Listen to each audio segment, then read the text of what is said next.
1987 আমি বাংলাদেশ ছাড়লাম।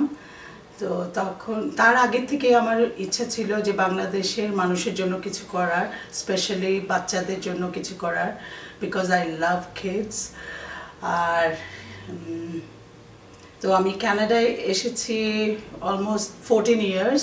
তো আমি I'm very much involved with Canadian kids because I work at the public library. আমি কিডসদের সাথে কাজ করছি, রেগুলার ইন্টারাকশন হচ্ছে কিডসদের সাথে। তখন আমি ভাবলাম কেন না আমি আমার নিজের দেশের জন্য কিছু যদি করি, কারণ আমার চোখের সামনে বাংলাদেশের বাচ্চাদের দেখছি যে পড়াশোনা করতে পারছে না, ইচ্ছা থাকলেও পড়াশোনা করতে পারছে না। ভাবছিলাম আমার মা 9 years ago মারা গেছে, তো আমি ভাবছিলাম আম্মার জন্য কিছু করতে। তো এটা একটা ছোট্ট গিফট আমার মায়ের জন্য। রিটার্নে তো আমি কিছু দিতে পারছি না, just a small gift for my mom. এমনি তো দিচ্ছি এতিমখানার দোকানে, কিন্তু আমি চাচ্ছিলাম একটা জিনিস যেটা সবসময় থাকবে।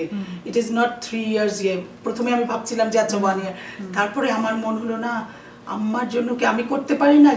যারা ইনভলভ স্নেহার সাথে, তাদের সাথে যোগাযোগ করলাম এবং করে যখন আমি সব কিছু জানতে পারলাম যে না, এটা আমার 100% ট্রাস্ট আছে আমার স্নেহার উপর।